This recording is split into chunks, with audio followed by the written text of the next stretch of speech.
Hola a todos, bienvenidos a un nuevo Hair Talks. Este es el episodio número 13 y hoy estoy muy contento porque tengo un amigo de la universidad que nos volvió a encontrar nuestra pasión favorita como es el fútbol. Hoy tengo como invitado a Sergio Sobrero. Sergio, bienvenido a Hair Talks. De verdad, muchas gracias por aceptar esta invitación, mi hermano. ¿Qué tal? ¿Qué más, César? Bueno, un gustazo conectar después de tantos años y la vida es así. Muy contentos de poder estar aquí, compartir con ustedes, compartirles un granito de arena sobre esta experiencia con el fútbol y bueno, de cómo llegamos después de tantos años de la universidad en el derecho, cómo nos reencontramos a través del fútbol. Entonces, encantado y apasionado con este tema. Bueno, entremos en contexto. Les quería contar que es que Sergio, como decíamos a la introducción de este podcast, tuvimos la oportunidad de estudiar en la Universidad de los Andes Derecho y por una amiga en común hace como 3 meses me enteré que estaba metido en este tema del fútbol. Más bien, pues ya Sergio nos contará su experiencia. Hoy por hoy es Managing Partner de Legacy Sports, que está detrás de la compra de un equipo. Sergio, por favor, corríjame el nombre porque no he podido, que es el Ben Ciseles FC. Perfecto. Bencisel FF de Ah, Dinamarca. bueno. Muy, pues muy conocido realmente, digamos, con su relación con Bless, que ya nos contará, digamos, con ese tema que espero hablar con usted del tema de entretenimiento y deporte. A grandes rasgos, Sergio, y pues para entrar con la primera pregunta, a mí me encanta siempre ver como el inicio de todo y bueno, digamos que un abogado, porque pues usted y yo somos abogados como tal, cómo termina en la industria del fútbol. Sí, eso como todo en la vida, uno siempre se imagina que la vida es como muy lineal, ¿no? Que todo va como en una pendiente que va creciendo, pero definitivamente la vida tiene sus altos, sus bajos, sus sub y bajas y tal cual. Arrancamos en derecho, arranqué con una carrera muy tradicional, trabajé varios años en firma de abogados, en Cárdenas y Cárdenas, que es normalmente lo que uno hace, y siempre por ahí como que esta amiga en común como que me decía, oiga, pero vea que a usted le gusta mucho el deporte, mire que César está trabajando en estos temas, está arrancando con unas cositas, y yo decía, no, vamos con el derecho. De ahí pasé luego al Ministerio de Hacienda, estuve en el área de crédito público, superintendencia financiera, súper metido en temas de regulación financiera, siempre muy apasionado por ese tema, no lo voy a negar, pero siempre como que me ponía a ver, y obviamente creo que como el 99% de la población acá en Colombia, uno siempre sigue el fútbol, viendo la Champions, viendo los partidos de la selección, pero no solamente ahí, sino que siempre le dedicaba mucho tiempo a leer, a investigar sobre lo que era sports management en general, no solamente en fútbol, sino en todo lo que pudiera tocar como con el deporte. Después de esa pequeña o larga fase en en el derecho, paso al emprendimiento tecnológico junto con mi cuñado, que es Andrés Gutiérrez. Andrés comenzó hace ya muchísimos años con Tapsi. No sé si se recuerdan la primera aplicación con la que uno pedía los taxis acá en Colombia cuando llovía. Y Tapsi evolucionó luego a una billetera móvil que se llama Te Paga.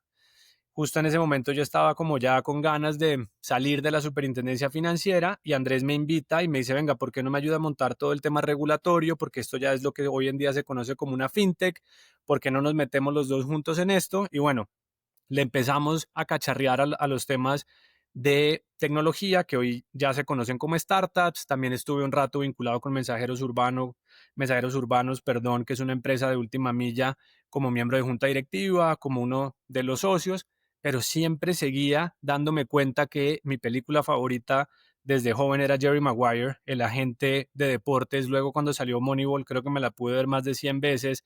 Draft Day, la de Kevin Costner. Entonces como que el deporte siempre estaba ahí.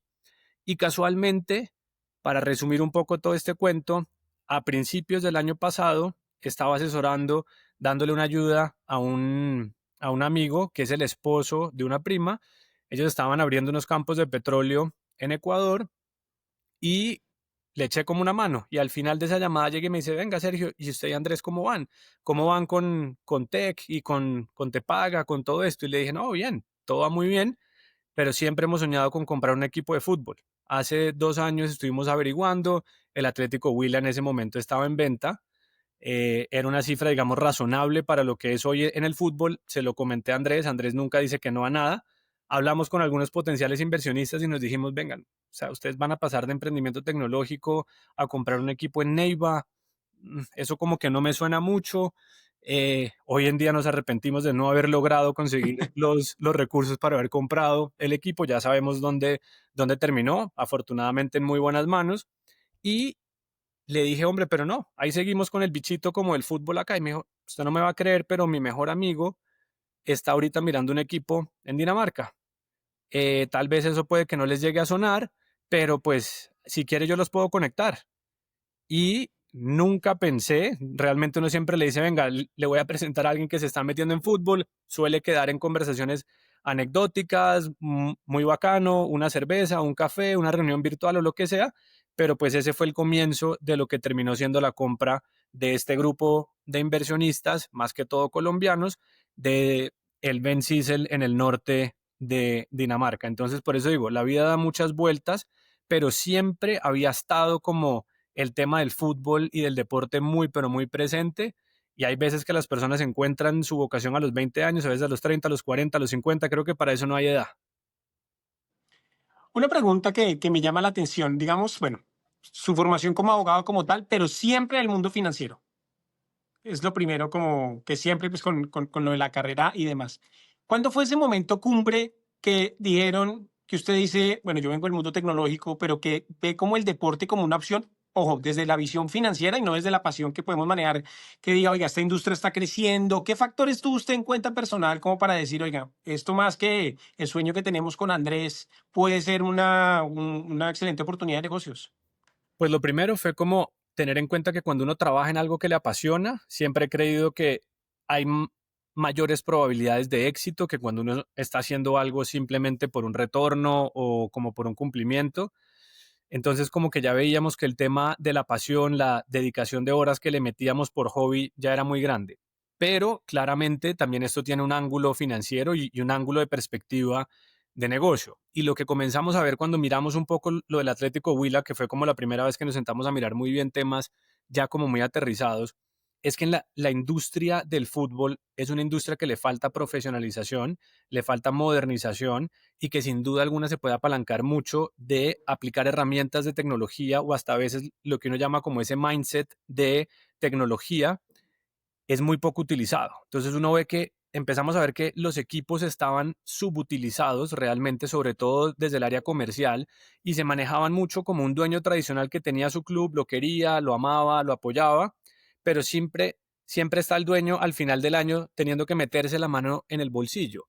Y muy al mismo tiempo empezamos a ver el caso como el Wrexham y empezamos a ver muchos otros casos de clubes que manejados con una disciplina financiera, con un mindset distinto, empezaban a dar unos retornos muy grandes. Y siempre hacíamos una comparación, obviamente Estados Unidos es un mundo diferente, pero cuando uno empieza a mirar, por ejemplo, los retornos que tienen a largo plazo, las inversiones de las personas que compraron los Boston Celtics, los Boston Red Sox, los LA Lakers, cualquier franquicia en Estados Unidos le saca un rendimiento de 10 o 15 veces superior a lo que es el S&P 500 en Estados Unidos. Entonces vimos como que había una oportunidad, había un problema, como uno suele llamar en tech, y le creemos tener una solución a ese problema, y es poderle dar un mejor manejo a un club de fútbol, optimizar los recursos y apalancar mucho lo que es como la tecnología. Entonces ahí fue que vimos y dijimos, hombre, qué linda esta oportunidad de combinar la pasión por el deporte y sobre todo por el fútbol con una industria que se está comenzando cada vez a profesionalizar más. Y yo creo que eso seguramente vale la pena que conversemos más adelante. Entonces vimos una buena oportunidad de entrada y así fue como llegamos, pues nos conocimos con Eduardo, que fue esta persona con la que hice ese primer contacto. Eduardo ya lo tenía muy bien mapeado allá y como que todo sencillamente encajó muy rápidamente. Bueno, digamos que esta conversación a mí me ha llamado mucho la atención, Sergio, porque hemos tocado dos puntos fundamentales. Uno, cómo puede estar la industria del fútbol en Colombia y también, pues obviamente, cómo está el fútbol europeo, específicamente en Dinamarca. En ese primer acercamiento que ustedes tuvieron con el Huila, ahí, digamos, como negocio, ¿ustedes cómo pudieron percibir la industria del fútbol colombiano? Porque, pues, se lo digo, digamos, como por estadísticas. Mucha gente dice que es un país exportador, que la industria está creciendo, pero en la realidad como tal, en los papeles, ¿ustedes qué pudieron percibir de, pues cuando hace su típico due diligence para adquirir una ficha en el fútbol profesional colombiano. No alcanzamos a entrar tanto en materia como del due diligence porque sencillamente muy rápidamente vimos que no estaban como los recursos y ahí pudimos ver Sí. que estábamos 6 meses, un año antes de que estallara como este boom acá en Colombia, que efectivamente comenzó a estallar, pero lo que uno puede ver cuando sondean muchos equipos en el momento o cuando habla con personas que están en la industria es que los equipos no son manejados todavía, la mayoría, habrá algunos que sí, pero en su gran mayoría no son manejados como empresas. Muchos casos es el equipo de un empresario de la región que lo tiene hace 15, 20, 30 años. Muchas veces es que lo utilizan simplemente como una plataforma para vender 2, 3 jugadores al año y me quedo en la B porque subir a la A me implica unos mayores costos. Como que vimos que todavía estaba siendo manejado como de una manera muy tradicional. Uno se adelanta 2, 3 años desde que tuvimos como ese primer acercamiento y ya uno ve equipos como Fortaleza, en el que está Lucas Jaramillo, trae Carlos Vives, llega Rigo, ya uno ve la Equidad también con inversión extranjera y así se empiezan a ver muchísimos casos. Entonces, por eso digo, estábamos como un pelín adelantados, pero se veía venir que precisamente el fútbol colombiano tiene una materia prima extraordinaria. El biotipo del jugador colombiano es el más apetecido luego de Brasil en Sudamérica. Y ahí fue cuando dijimos, esto no se va a demorar mucho en que lleguen personas del exterior a querer decir, oiga, es que esto no es solamente para vender 2 o 3 jugadores al año, esto se puede optimizar y esto pueden ser clubes en general que bien manejados, con un ángulo comercial, con una disciplina financiera y las personas correctas en lo que es el equipo directivo, se pueden volver empresas muy rentables. Entonces ahí fue que vimos que había, y sin duda alguna creo que todavía hay esa oportunidad acá en Colombia, y Colombia es una potencia a nivel mundial, es el séptimo país que más exporta jugadores y creo que todavía nos falta muchísimo por mejorar en temas de formación. Entonces, la oportunidad sigo creyendo que está. Obviamente ya hoy en día los valores han subido considerablemente en su momento y son cifras al aire con las que puedo estar muy equivocado, pero por el Atlético Huila creo que se pudo negociar, eran 5 o 6 millones. Hoy en día uno no consigue un equipo en una ciudad, digamos, con las características como Neiva por 5 o 6 millones en el fútbol colombiano, porque ya digamos que todo el mundo tiene los focos puestos acá. Pero es una gran oportunidad, yo creo que todavía, y hay muchas cosas, muchísimas, muchísimas cosas por mejorar todavía. Bueno, eso sería como en Colombia. Ya, a ver, la experiencia que también me llama la atención es que ustedes son un grupo de inversores colombianos y que llegan a Dinamarca. ¿Cómo, o sea, cómo fue ese primer encontrón cultural, futbolero? Bueno, como todos esos temas externos que les llamaron la atención, digamos, del fútbol allá. Eduardo, que es uno de los socios del proyecto y es quien tenía mapeado Dinamarca, efectivamente él vio que en Dinamarca no hay una restricción para jugadores extranjeros. Entonces ya eso llamaba la atención de primera mano. Segundo, es un país política y económicamente supremamente estable. Sí. Y tercero, no es un país tan pasional, o sea, es un país futbolero, pero no es como España, Argentina, Brasil, Colombia, en el que el hincha exige los resultados muy rápidamente y si no hay resultados ya sabemos lo que pasa. Entonces, como que empezamos a ver muchos ingredientes y Dinamarca también es un país que le apuesta mucho a la formación del talento local. Es un país muy pequeño, entonces ellos saben que tienen que fomentar muy bien las academias y las estructuras juveniles del fútbol. Entonces, como que todo empezó a hacer mucho sentido y se escogió Dinamarca. Pero claramente, hoy en día, me puedo equivocar por un par de cifras, 9 o 10 clubes en Dinamarca están en manos de grupos inversores extranjeros. La Sí. mayoría son o europeos o norteamericanos. Este es el primer grupo suramericano que hace toda esa travesía y efectivamente el choque cultural es bastante, pero bastante grande. Desde la manera de entender el fútbol hasta la manera de poder conversar, hasta la manera de llevar el día a día y la cultura de un club. El jugador danés tiene una serie de bondades que no tiene el jugador colombiano y viceversa. El jugador colombiano es un jugador mucho más técnico, mucho más pasional, que va y juega por su familia, juega por sus colores, juega por muchas cosas. La persona en Dinamarca sabe que si no le va bien en el fútbol, el Estado le va a pagar un salario y va a tener con qué poder vivir el resto de la vida.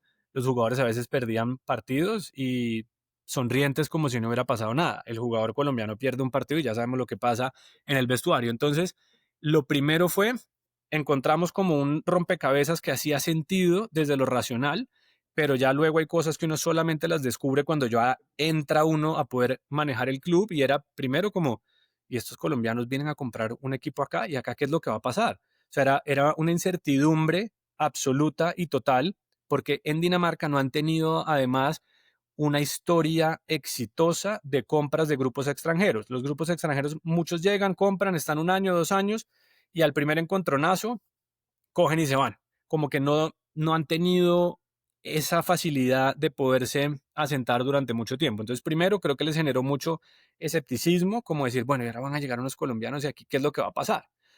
Entonces ahí nos vino como una coyuntura bien difícil y era hasta dónde logra uno tratar de entender la cultura local, pero hasta dónde trata uno de imprimir su propio sello. Entonces lo primero que nos generó como un gran debate interno es, bueno, cómo navegamos esto? Porque si entramos muy duro, se va a generar una resistencia local, porque pues todos sabemos que un club de fútbol es mucho más que un club de fútbol, es la insignia muchas veces de una ciudad, de una región, de muchísimas personas que están vinculadas con un club, pero si no le damos una impronta, pues va a seguir siendo un equipo más. Entonces yo creo que lo primero así para resaltar es poder calibrar muy bien cómo va uno paso a paso implementando su filosofía, pero sin pasar por encima de la cultura local. Entonces encontrar ese punto medio, creo que hasta ahorita lo estamos empezando a encontrar y nosotros recibimos el club el 19 de diciembre del año pasado. Entonces, digamos que nos ha costado todavía estos primeros 8 o 9 meses en ir analizando muy bien, midiendo y calibrando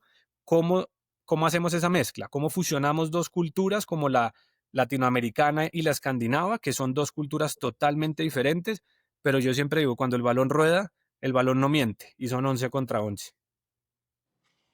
Hablando de filosofías, ¿cuál es la filosofía que ustedes quieren implementar? Porque me suena muy interesante, pues como usted lo decía anteriormente, mezclar ese mundo latinoamericano con el escandinavo, pero ustedes como grupo, ¿qué filosofía quieren mostrarle y que el equipo demuestre? Hay una impronta muy clara y Eduardo siempre ha sido muy enfático con eso, y es que esto tiene que ser una plataforma de alto rendimiento. Las instalaciones que tiene el club son realmente extraordinarias, gimnasio de última tecnología, campos de entrenamiento, o sea, todo lo que un jugador joven acá en Colombia soñaría y mataría por poder tener. Pero vimos que la cultura de ese esfuerzo al 200% no estaba. Era una cultura muy de la zona de confort, es una cultura muy displicente en ciertas cosas, digamos la que encontramos dentro del club. Entonces, lo primero que es el ADN de este club es esto es una plataforma de alto rendimiento. Esto no es un equipo normal. Incluso nosotros a finales de esta temporada que terminó, llevamos a Hamilton Ricard. Hamilton estuvo allá 2 meses ayudando específicamente a trabajar en definición a los delanteros. Entonces, ¿qué es lo que nos queremos obsesionar? Y somos obsesionados con eso. Trabajo, trabajo y trabajo. Trabajos específicos, planes de desarrollo, planes de absolutamente todo lo que quiera hacer el jugador para poder ser un mejor individuo y un mejor jugador, darlo al 200 o al 300%. Entonces, lo primero es cambiar el chip que tienen dentro del club y esto no es un club más, es una plataforma de alto rendimiento. Y lo segundo, este equipo se va a ver diferente, va a caminar diferente, va a jugar diferente, es diferente. O sea, no hay que tener miedo a ser diferente, porque efectivamente este es un equipo que el año pasado no tenía ni un solo jugador sudamericano. En la división en la que estamos, me puedo equivocar otra vez, pero no había más de 5 jugadores sudamericanos. Y cuando uno empieza a ver mucho cómo juegan los equipos, nadie tira un caño. Nadie filtra un pase de esos como lo puede hacer un Juanfer Quintero. Falta esa picardía y esa chispa. Entonces ahí fue cuando dijimos, claramente nuestra receta es alto rendimiento, pero luego en una segunda fase o un segundo ingrediente es que no sea un fútbol tan predecible, porque el fútbol escandinavo en cierta manera se vuelve muy predecible. Hay algunos clubes como Midtjylland, por ejemplo, que sí logra tener una combinación de nacionalidades, sabores y colores muy grande y es un equipo que juega totalmente diferente y por eso está donde está. Entonces queremos además es poder hacer esa gran combinación y efectivamente ser un club que juegue diferente y eso va a permitir tener mejores resultados, aparte de ser esa plataforma para el jugador colombiano que quiere brincar hacia Europa, pero que no necesariamente está para una primera o segunda división en España y que esto se empiece a volver ese sitio en el que digan, este es un club especializado en formar y desarrollar talento y que efectivamente juega buen fútbol. No queremos jugar robóticamente, no queremos jugar un fútbol muy estático, posicional y demás, sino queremos jugar un fútbol muy a lo sudamericano, combinado con lo mejor de la esencia escandinava con el fútbol. Sergio, uno en Europa está viendo que los clubes ya tienen una visión 360, que no es solo el rendimiento deportivo. De hecho, pues un club es más que eso, ¿no? Digamos, en la estrategia que ustedes tienen ahorita como inversionistas, aparte de todo el rendimiento que ya nos ha contado, ¿qué otras cosas ven bien interesantes pues, para lograr que ese club haga ese movimiento que uno está viendo a nivel internacional? Sin duda alguna. Y ahí viene, los dos temas van totalmente amarrados. Precisamente, prácticamente todos los clubes de fútbol pierden plata, pierden y pierden plata. Y dijimos para poder, mientras uno desarrolla esa plataforma de alto rendimiento, mientras uno logra generar esas primeras grandes ventas, el club igual tiene un hueco financiero que tiene que cubrir cada año. Y ahí es Sí. donde entra, digamos, toda esta filosofía también comercial y es para decir, ok, mientras madura la parte deportiva, que toma un tiempo, te puede tomar 2, 3, 4 años, hay que fortalecer el área comercial para tratar de cerrar esa brecha y que efectivamente el club tenga aire, tenga sostenibilidad para poder creer en el largo plazo. Y ahí es cuando entra todo el área comercial y ahí es donde entra un artista como Bless, que no solamente es artista y cara de este proyecto, sino que es el principal inversionista. Entonces ahí es cuando viene todo, cómo volvemos un club de fútbol una empresa, cómo empezamos a generar un contenido digital que pueda unir a Colombia y a Dinamarca, cómo podemos hacer un merchandise que sea mucho más atractivo y que pueda tener también una línea de negocio en Colombia, cómo podemos eventualmente también soñar y pensar con un Wrexham desde Colombia hasta Dinamarca.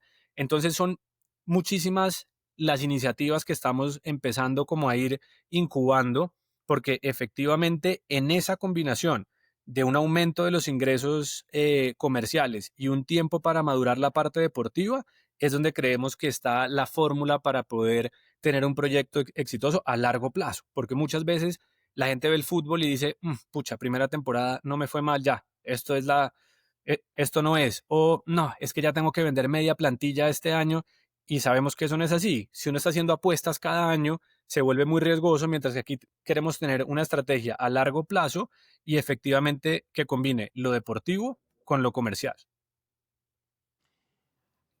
Acá me llama la atención también y porque también leyendo de la industria del fútbol, uno observa que también ya lo hemos comentado que las personas que también están detrás de esto son muchas celebridades, ¿no? Pues vemos el caso precisamente ahorita, por ejemplo, de la Equidad con el grupo de Eva Longoria, Ryan Reynolds.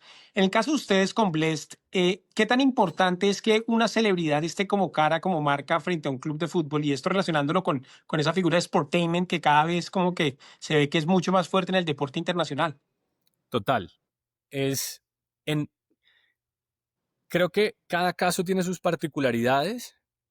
Para poner un ejemplo, si uno está hablando, por ejemplo, de un millonario, es un América de Cali acá en Colombia, un Nacional, la relevancia de la figura no es tanta, porque ya son clubes que tienen unas hinchadas muy, pero muy grandes, que sin duda se podrían apalancar en eso para dar un salto todavía más grande, pero ya tienen una máquina comercial y un nombre muy andando.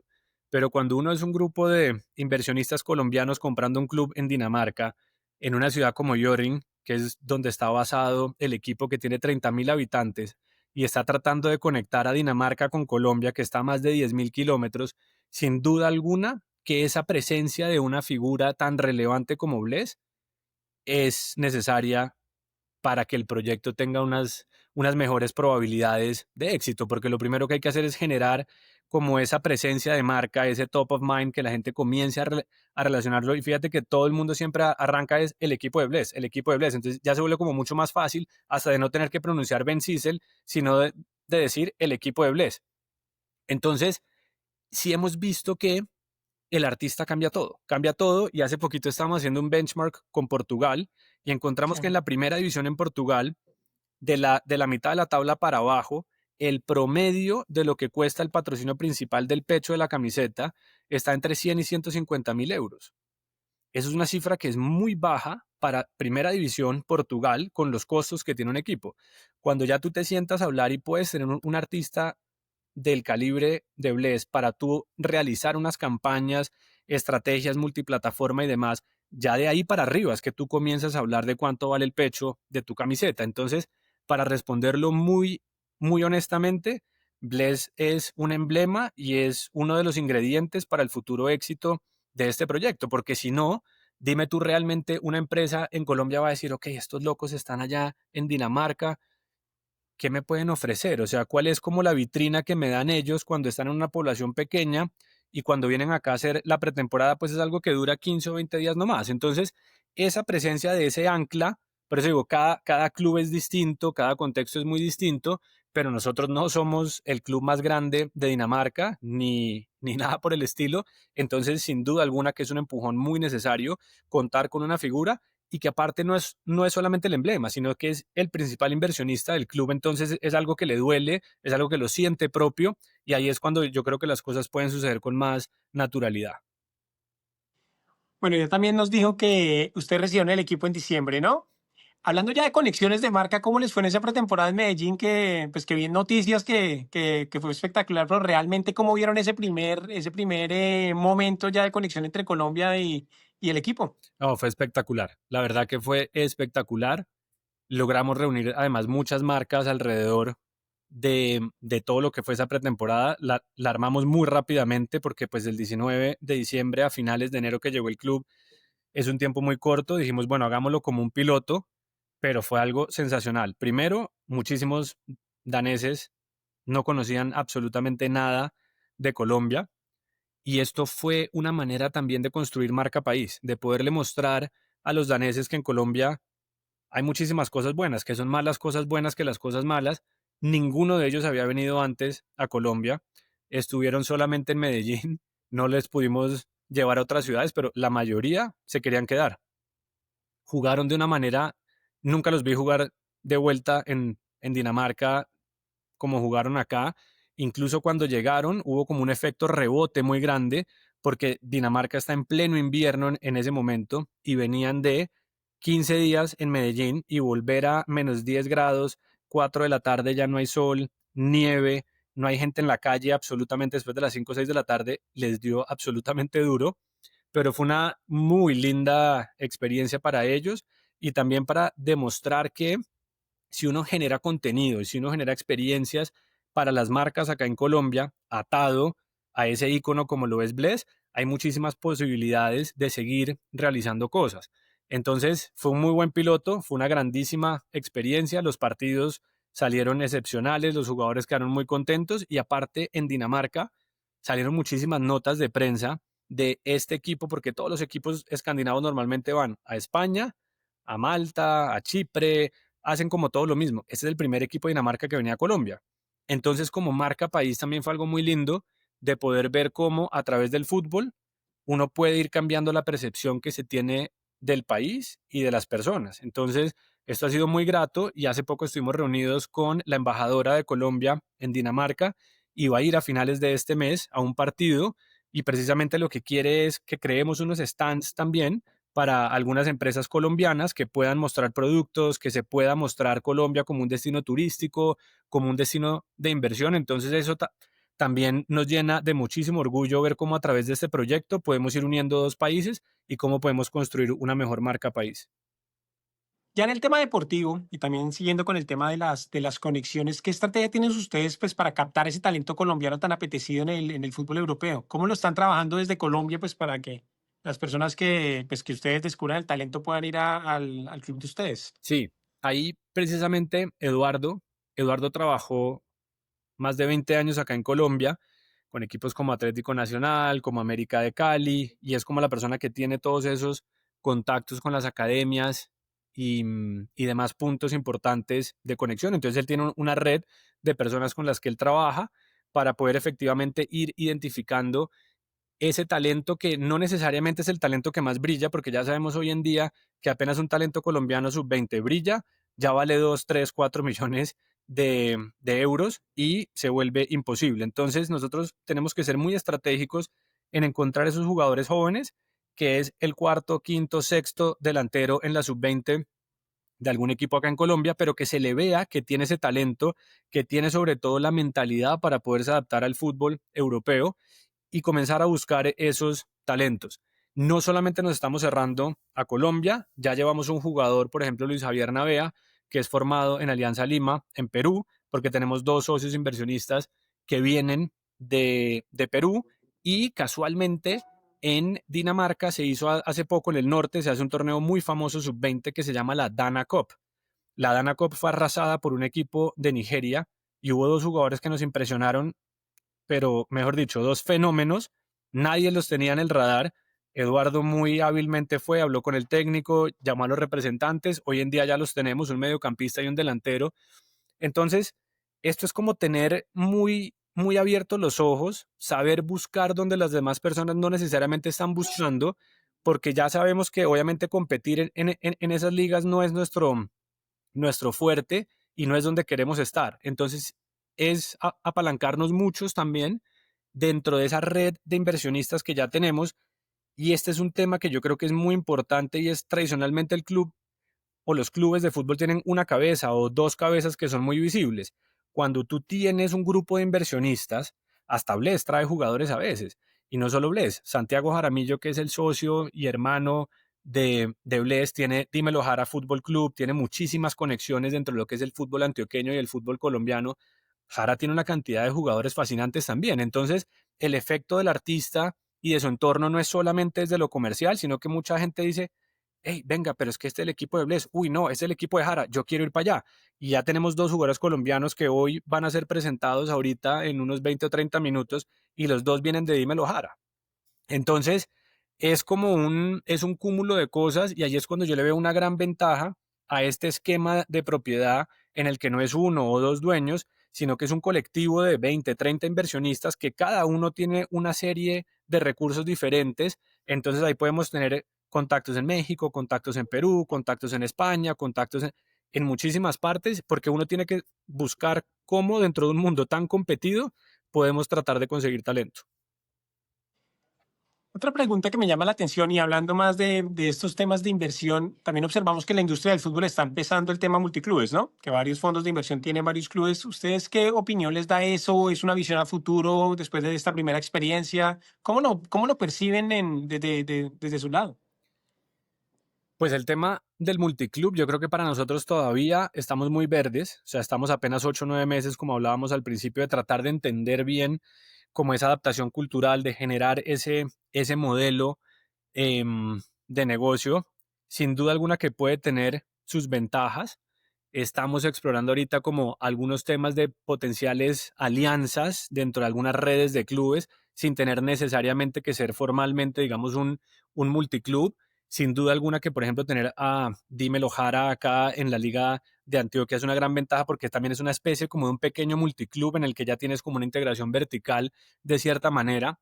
Entonces creo que para nosotros eventualmente paso a paso un pequeño multiclub puede llegar a funcionar, pero no queremos correr antes de caminar y queremos poder engrasar bien esta máquina, tenerla bien posicionada, generar todos los efectos comerciales y ya sin duda que uno después puede comenzar a explorar todo este tipo de cosas, porque sin duda el mundo del fútbol está girando mucho hacia allá y cada vez uno ve más, hasta el mismo ejemplo que mencionabas de la equidad, ellos tienen un pipeline muy calculado con México.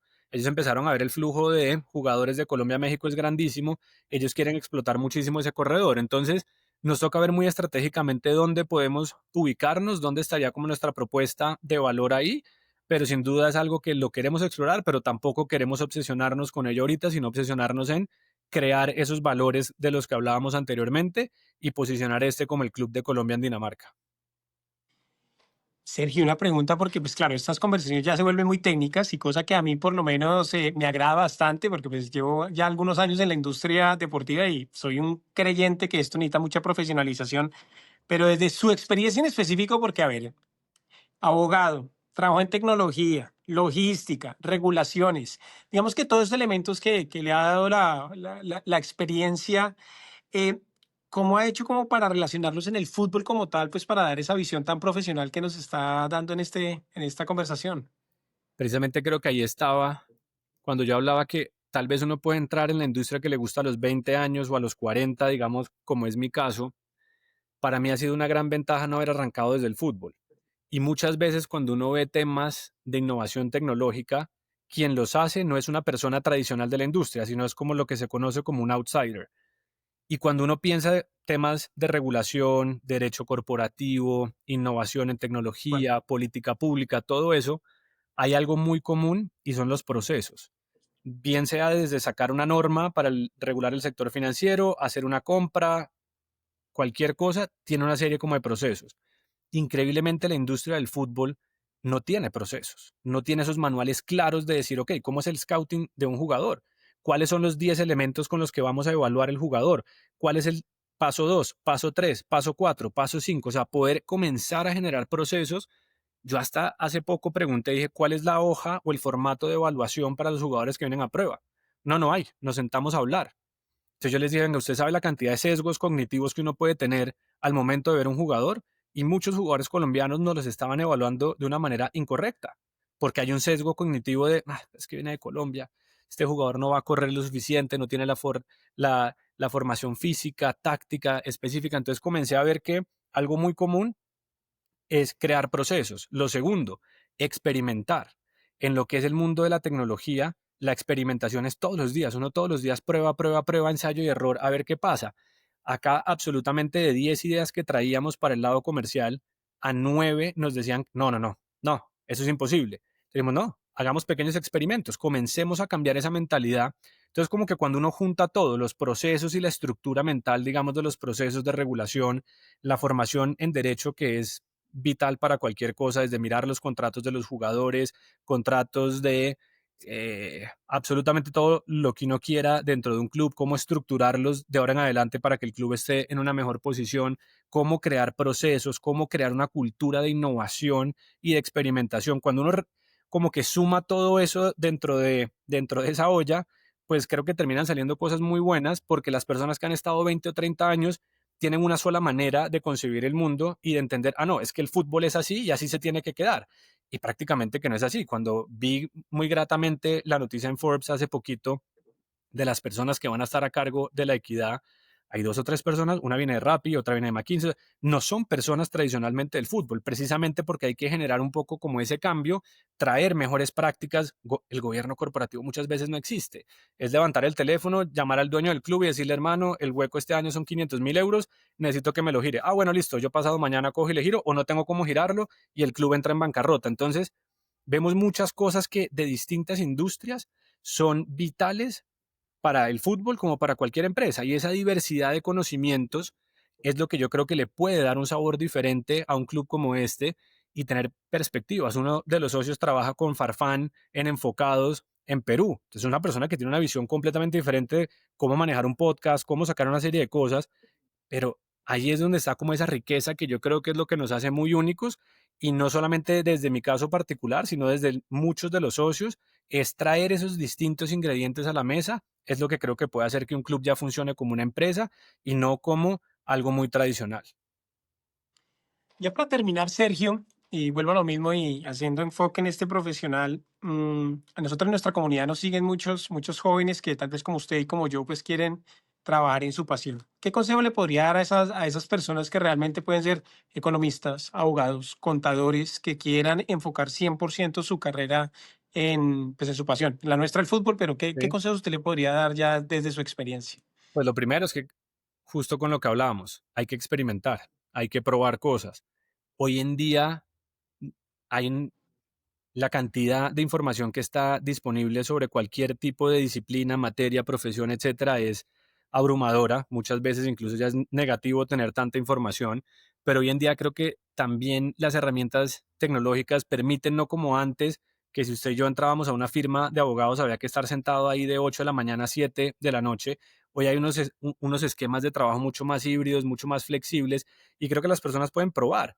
Muchas veces no hay que soltar absolutamente del todo. Si la persona es economista, ingeniero industrial, abogado, lo que sea, las personas pueden probar en día, oiga, levantar una mano, llegar a Equidad, llegar a Fortaleza, llegar a Bencícel y decir, oiga, no sé, quiero ser pasante, quiero probar en esto, cuénteme cómo es su día a día. Hoy en día creo que es mucho más fácil también acceder a poder tomarse un café con alguien, a entender cómo es ese día a día, mientras que hace 20 años, si usted y yo queríamos hablar con alguien de fútbol, no había prácticamente redes sociales, no había todos estos contactos, sino que tocaba conocer a algún dueño de un club para poder llegar. Entonces, creo que la invitación es simplemente atreverse un poco más, hacer mucho networking, porque el networking es vital para todo esto. levantar la mano y decir, oiga, quiero saber, cuénteme cómo es su profesión, cómo es su día a día. ¿Hay alguna posibilidad que pueda ser un pasante? Cualquier cantidad de cosas. Creo que es tener claro lo que uno quiere probar y medirlo. Como todo en tecnología, es tener unos KPIs muy claros. Probé, hice una pasantía de 6 meses. Hombre, no me gustó. Estaba confundiendo la pasión con la profesión. Perfecto, válido, no pasa nada. Pero puede que la persona diga, hombre, esto sí es lo mío y me quiero dedicar 100%. Entonces, creo que es tener, tener esas ganas y ese coraje de salirse de lo convencional. Bueno, Sergio, de verdad, muchas gracias por este tiempo. De verdad que estoy muy feliz que un colega y amigo también se haya sumado a esta aventura. La mejor de las suertes para usted, para el grupo inversionista, que se den todas las cosas que tienen pensado. Y bueno, nos veremos pronto. Gracias, César. Un gustazo. Bueno, gracias a todos. Recuerden que somos Ger Sports, manteniendo grandes a nuestros héroes.